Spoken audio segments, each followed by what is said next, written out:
I have been working on the question of sexual abuse for many, many years now, over 20 years. I am the person who, in France, published a first article in what we call document épiscopat, kind of like a production from the, it's not really, but a tool. Let's say it's not a magazine, but a type of review, but it's for the French bishops. And so the article at that time was called Pedophilia and Priests. So that was in 1998. Then this question came up because I myself was asked in the 90s by various different people. So at that time, even in the 90s, people came to me and they would tell me and ask me, what can I do? I was abused, some by priests, some by family members. And so there were the victims that came to me, and I realized, because at the beginning, I didn't know what to do with these questions. I was at a loss. I couldn't really find the intellectual resources. I need that kind of resource to nurture my reflection, and I really couldn't find any during those years.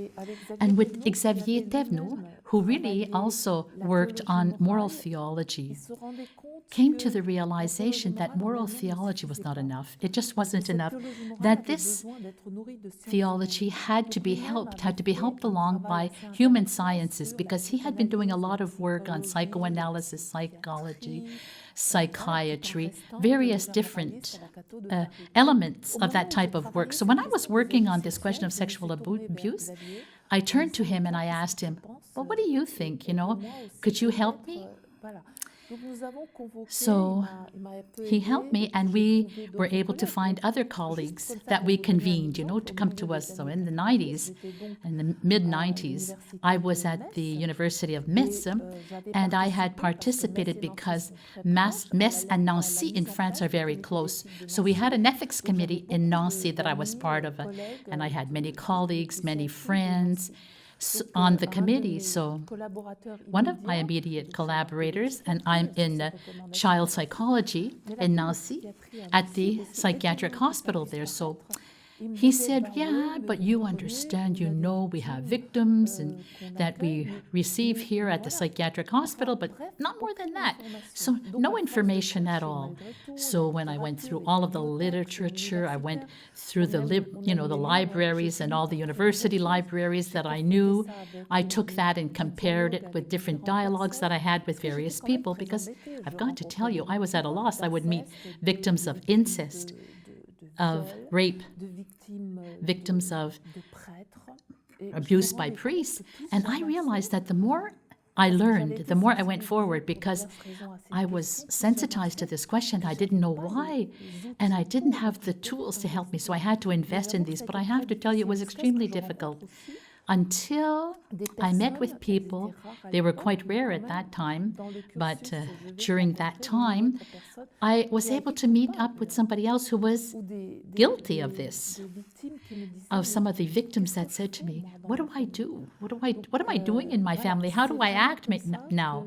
So that is why I wrote the first article, which was kind of like a launching pad for me for the reflection in France, because in 1998, the bishops asked to set up a working group, and I was asked to be part of it. So we worked with the bishops, and we worked together, and I remember very well where the bishops within that working group were totally astounded by what we call perverse pedophilia. So now for the first time ever, they began to understand that this type of pedophilia that has to do with kind of like perverse structures in the psychological terms. And you don't just say to the priest, so now stop it, don't start again. And he's going to say, well, of course I won't do it. No, of course I won't. But that's not what happens. They usually fall into it right away. So anyway, the bishops asked us to write a report that was not published, that remained within the inner circle of the bishops. And they also asked Oliver and myself if we would present this work to Lourdes, to the bishops there. And the first official declaration of the bishops in France happened that year in November 2000, and that is what started up all of this whole thing about sexual abuse, with a book called Fighting Against Pedophilia, or Struggling with It, So I didn't write a book. I used to write articles, but the more I got involved in this, the more I felt it was becoming huge, just a huge task. So I told the bishops, and I told the abbots, and I told the abbesses. I did quite a bit of training in this area. I intervened a lot with all of these different people that I was just told you about. So in 1998, I wrote. No, 2018 was the most awful year, because in that year was the year in January where our Holy Father went to Chile, and you might remember all of the things that happened there, where we had Navigano, Pennsylvania, all kinds of things that were happening for pedophilia, and then the Holy Father wrote a letter to the people of Chile and then to the people of God in August 2018.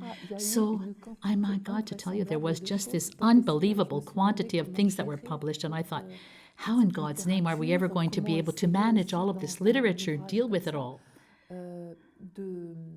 How can I say this? How are we going to take into account the systemic dimension of sexual abuse while being interdisciplinary, and despite all things, by trying to bring forth elements of comprehension, understanding, elements to help people to understand, so that we could go forward, reform it wherever we had to reform it, and allow the church and ourselves in society, because many, many things happened, because my focus truly is in the Catholic Church. So there are many things that might be potentially taken into consideration and integrated into this type of work in order to help people continue their reflection on this question of sexual abuse. There isn't just in the church, it's in education, in healthcare, in all of the things that have to do with the arts and all of this. It's everywhere.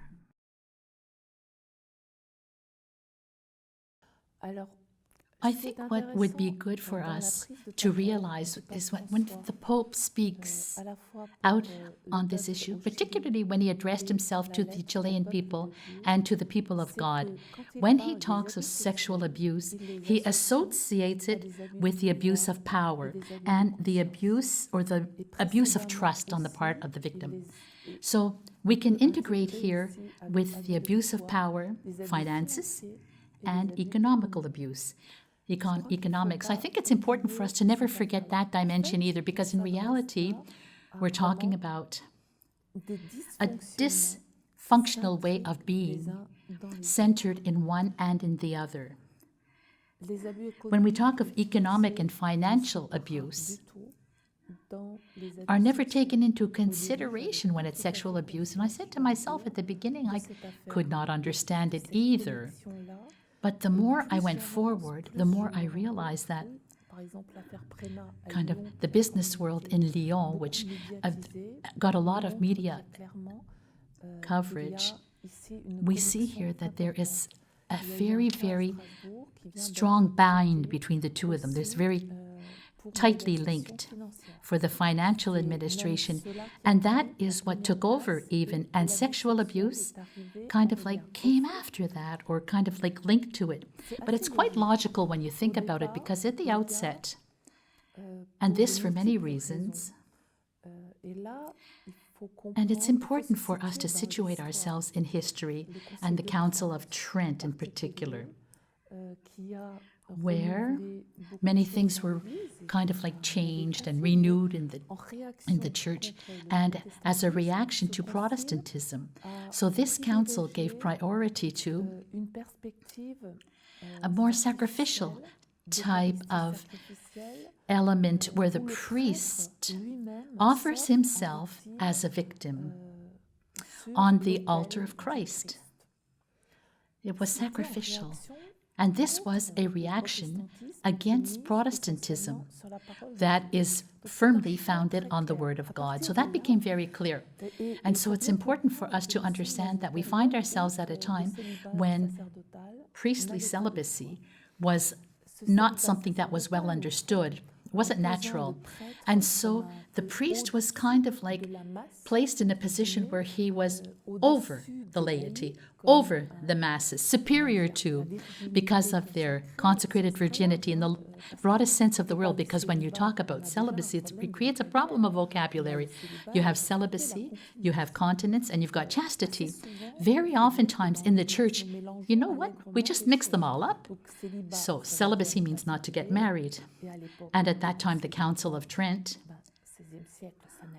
it wasn't really well that accepted at that time, even if the previous councils and then we have continence. Continence is to refrain from any sexual relationships. So you can be continent or incontinent, we call it celibacy. And chastity. Chastity is an interesting one because that's addressed to everybody, because chastity means to be respectful of others, to keep a good distance, the proper distance with the other. We are reminded of the etymology of the word chastity. In Latin, it says castus, which means the contrary to incostrus. So it's the opposite of incest. Incest is the first moral prohibition of humanity. You will not enter fusion, penetration. So chastity is to not enter into fusion. That is to remain with this proper distance of respect of the other person. That person has their own secret garden. You see me coming now, right? So now we've reached a period of time in the Council of Trent, where the priests and the bishops also didn't agree with one another.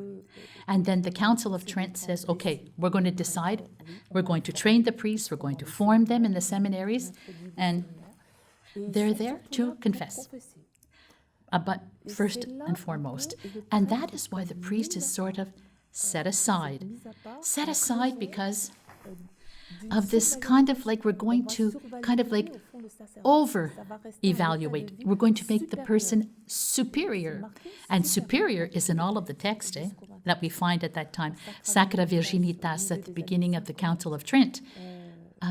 We find this question of superiority once again. And so it's Vatican II that is going to come and start putting a bit of order in all of this. So there is this, as I say, Superman kind of like within this perspective of this sacrificial Eucharist, and then being set aside above. And so we give them more value than others. We are different from the laity, they say. And then we took the sacrament of baptism. I had said the idea of baptism, but really the sacrament where we are all equal because of our baptism. All of us as baptized persons, that's the first sacrament where we are proclaimed prophets and kings. So anyway, up until the 20th century, above the masses, and then to oversee, to kind of like overlook, to be above. And where some of the psychological structures are a little bit more sensitive than others, and that's going to lead for a serious abuse of power, and that's going to be in all areas of the church. Because we're talking about the church, but really there is this difference. Because this otherness is not sufficiently taken into consideration. We will grow in our spirituality at that time, where we say post-Byzantine era, where we are talking about the otherness of other. There was no abuse, and not put everybody, in the same boat, but not everybody abused. But there was this abuse of power that happened. So the abuse of power is something that is very strong at that time. a theologian such as Fuchs put forth, or talked about the relationship between, and I speak a lot about him in my book. He talks about the relationship between spirituality within a lived situation, like the abstraction of spirituality, as if the priest had no sexual impulses and no power. So power was exercised in a different way because the priest wasn't trained, he wasn't formed to integrate this type of sexual impulse, the sexual urges. He hadn't really learned to deal with them. So this abuse of power is rooted in this. We have the priest, we have the church, the ecclesiology, theology, the priest set aside formation in the seminary, not talking about their urges or not sexual urges or learning about this. There are many different causes. There isn't one type of abuser either. So I really like to say that the question kind of like hinges around sexual abuse. When I say pedophile, it's not right. When I talk about abuse, it's not just that. So you have to take many factors into consideration. Abuse of power. This means a certain influence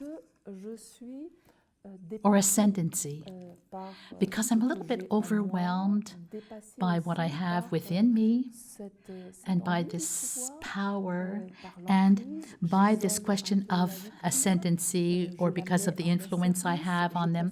I consider that all of the lay people are at my service.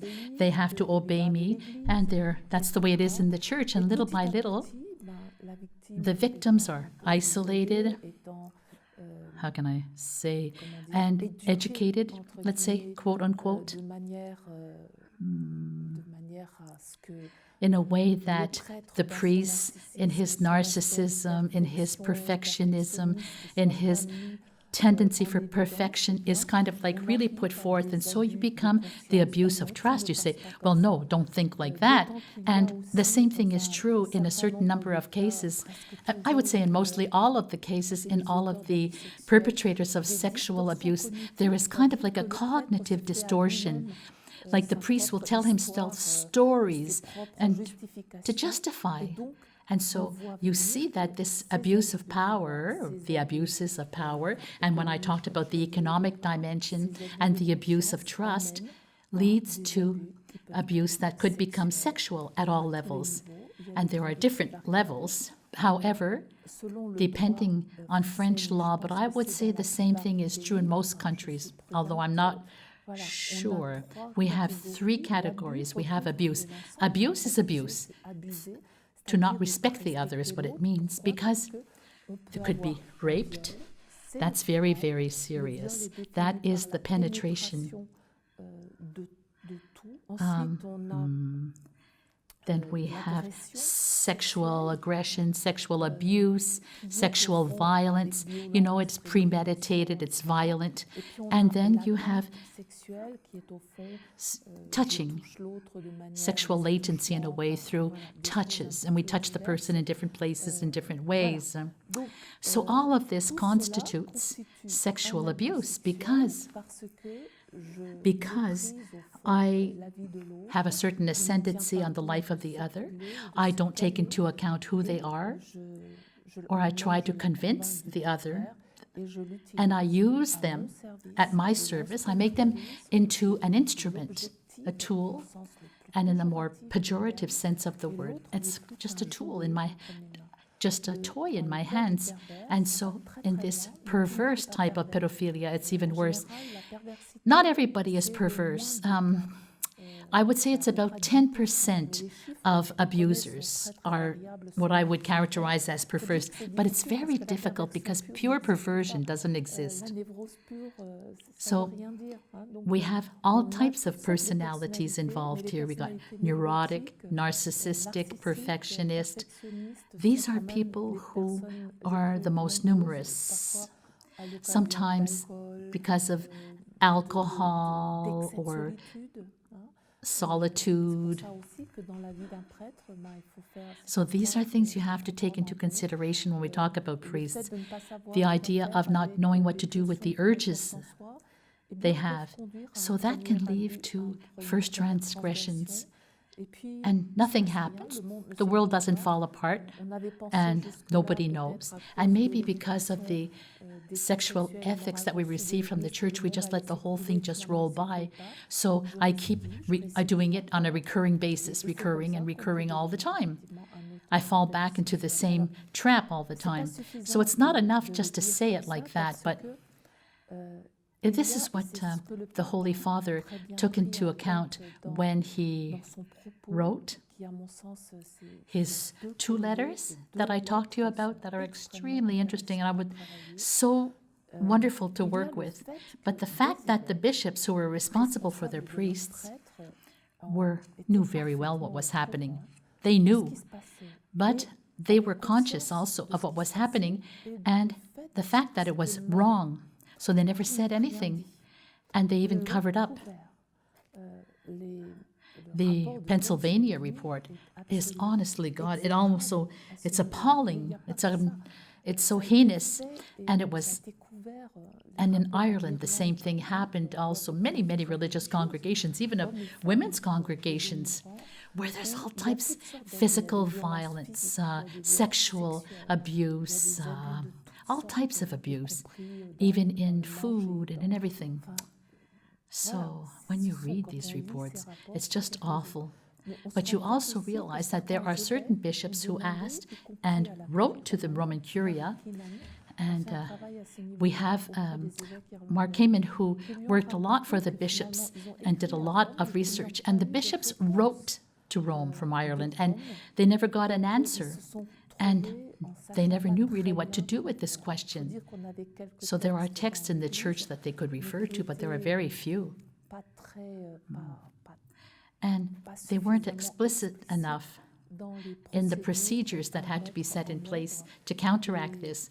So anyway, we arrived at being able to kind of like put in place a system and one system and another, and abuse of all types at all levels, because there was cover-ups, a little bit of talking about this. Some people covered it up, some people tried to hide it, some protected themselves within the system. They would never have, spoken out, or they would never have denounced one of their brothers. So we see that all level, nothing worked. The Roman Curia didn't work with them. With the bishops, it didn't work with them. What can you do? The image of the priest, the image of the church, the formation happening at the seminaries, the ecclesiology, all of these things are today questioned. So much so that we are talking of a crisis within the Catholic Church. And I believe that the word crisis is extremely justified, and it's right on, according to me, because it is at the one time deals with the systemic problems, or touches into them, that are being unveiled and made known, because I am trying, like many others, to work on this so that the church might be reaffirmed. And the crisis is also the place of purification, right? A little bit like going through the crucible. If that can help us to go forward together in the church, I believe that that could be very, very beneficial for the entire church. The question of abuse or of abuses is not solely a question for children. Or it's such a complex issue, because according to the psychology of the person, the perpetrator of sexual abuse, for some abusers, they will address themselves to little girls and little boys, younger, older, teenagers, maybe later on. But these perpetrators, some are fixated. And this is the type of abuse, only that type, only that category. In the Catholic Church, the perpetrators of sexual abuse are often more involved with little boys or teenage boys, where there is a bit of a tendency, a homosexual tendency. You have to be careful, because the perpetrator isn't necessarily homosexual. It doesn't mean that one is the other and vice versa. but it usually addressed themselves to young boys. Whereas in society in general, the victims in general are mainly little girls, older girls. In 3/4 of the cases, it's little girls, usually, younger girls. At the same time, those who attack these little children or do this to little children, oftentimes they are very vulnerable themselves. In this situation, and it's very interesting because they were integrated into the official text of the church little by little and very progressively, in the text, for example, of Pope Francis as a loving mother. And in the last motu proprio of Met in 2019, not long ago, May 2019. And that is why in the motu proprio, we define what we call sexual abuse perpetrated on those who, juridically speaking, legally speaking, persons who, by way of their role, by way of their station in society, are often unable to refuse this type of domination of the possible perpetrator. For example, we have religious men and women at the beginning of their formation process. There are relationships and we have reports that clearly demonstrate that these relationships, maybe 20, 30 years now, if I believe my resources, the Vatican never gave any follow-up to the abuse perpetrated upon religious women. So now we find ourselves in a life situation where it is extremely difficult. The McCarrick affair is like that for the seminarians. These are situations where it is very difficult for the person to refuse any of the advances of a superior person, of an educator. And that, because of this cognitive distortions, because of the perpetrator or the potential predator is convinced that it's part of the formation process. I mean, they convince them. And today there are a number of founders of religious communities even. Honestly, it's very, very clear, extremely clear. So these persons have to be extremely attentive, and all of the superiors in these communities, particularly women's communities, for example, when they send their novices to Rome or elsewhere to study, you have to be very aware of that, the superiors. Then we have this vulnerable person who is incapable, and these are often handicapped. I'm talking about handicapped and the aged. Okay? These are very difficult. They find themselves in a situation of extreme vulnerability and where we do have this abuse of power. So all of these things are directly related, and certain authors of sexual abuse will abuse not of one, but also of the other. But you have to know that even in life, you can be married and at the same time be a pedophile. Or it could be that certain elderly persons, when Alzheimer begins within the person, the grandfathers, they start doing all kinds of very strange actions, gestures.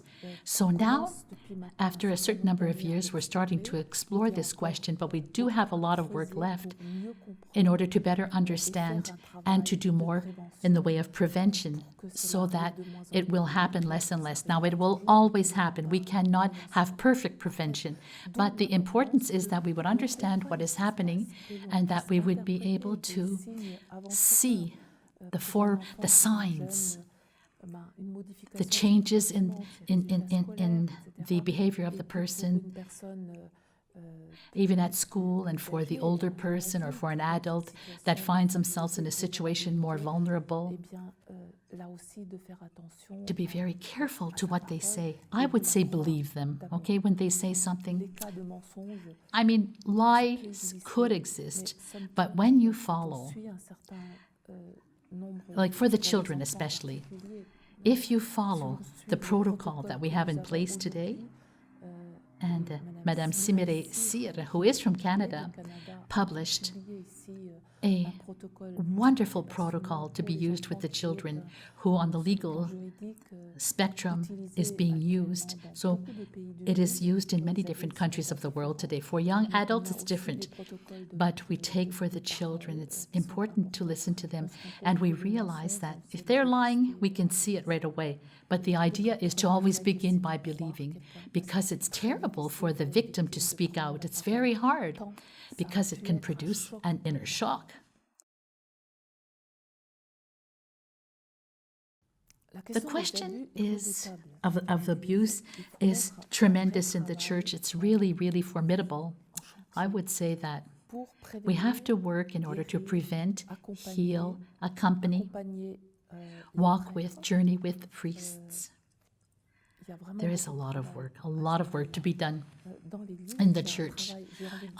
There's the institutional part in the church, and then you've got more of the individual side, more of prevention, more pastoral-like.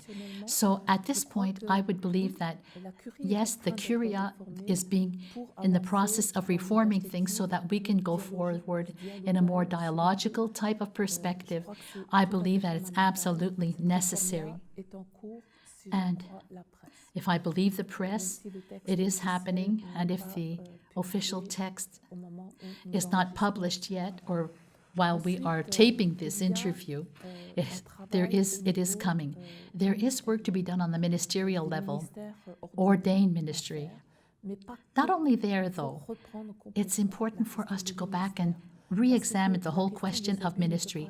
Question of abuse cannot be cut from any of the changes that are in process right now because of the rampant secularization happening in all of our societies. So we are called to reflect on the question of ministries, and that has to be done based on our baptism. What is our baptism? What is the role that we receive when we are baptized? What is the role of the laity? What are the various ministries that we have to talk about? Because we have to be ordained to be able to give the sacrament of the sick. When you've been working with a sick person to baptize others, really, something has to be done here. We have to rethink all of this in the way of ministry. It's not just ordained ministry, but there are all kinds of other ministries. The place of women is just catastrophical right now in the church. At this point, women cannot accede to anything. They can't even officially ensure the homily on a Sunday. Why?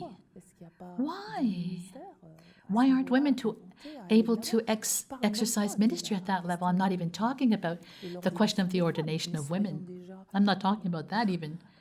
But I'm even to reading the Word of God and talking about the rich tradition of the church. Why can't women intervene? And the whole question of the ministry of the priest itself.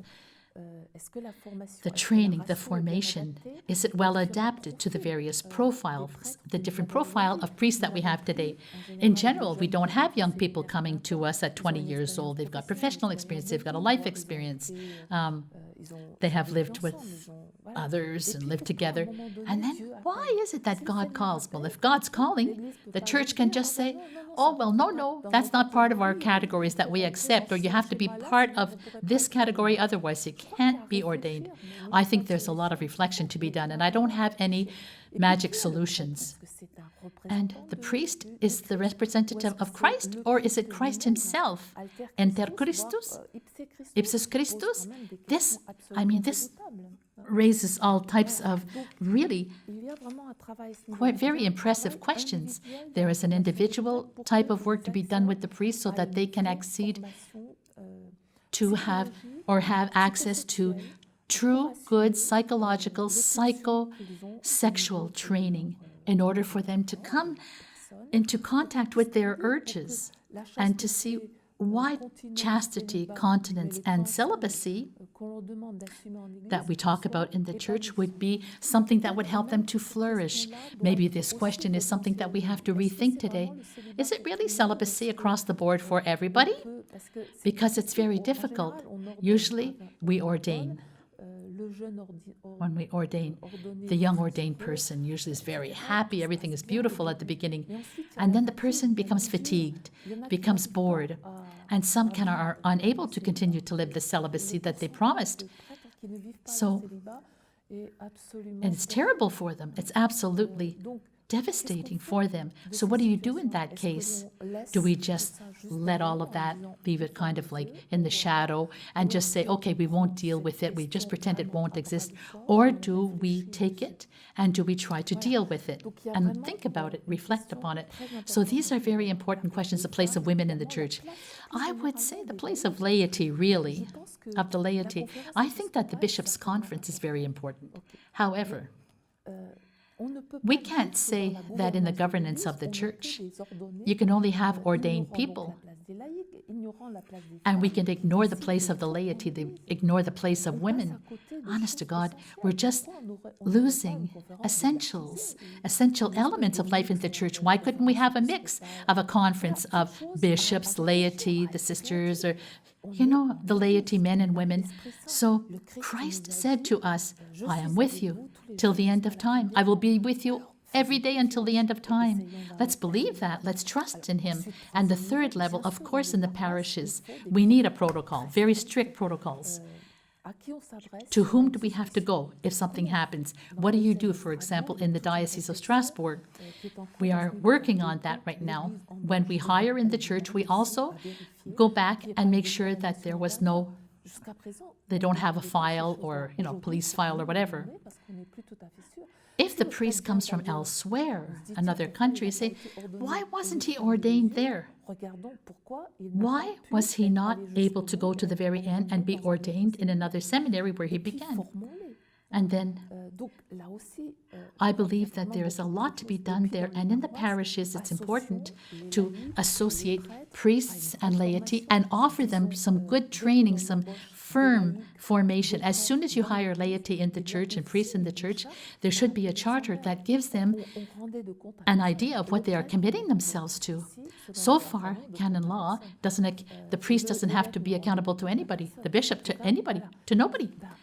So this non-transparency has become unacceptable. The canon law is being reformed at the present time, I believe.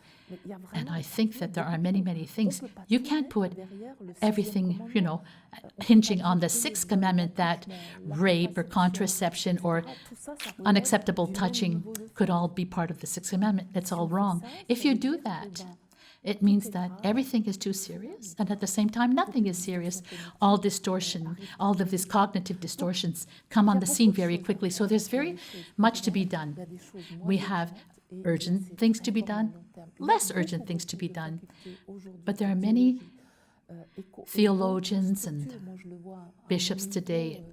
In my type of work, I'm always on committees and debates and people doing this intellectual research to try and understand better, to try and be creative in this area. So I'm counting on my church that I love, so that my church will go forward in this work, that they would take it into consideration and not too quickly say, no, it's not possible. No, let's try and come together around the table. Let us place our trust in the Spirit of God. Let us pray and let us be converted. Let ourselves be converted like our Holy Father asks us, because we must do it. We have to go forward. Otherwise, the church is just going to collapse. There'll be this little elite of perfect people. The Church of Jesus Christ is one that is open, welcoming, and a sinner. I have come for the sick, said Jesus, and not just for those who are well. I believe in this word of Christ, and I trust Christ.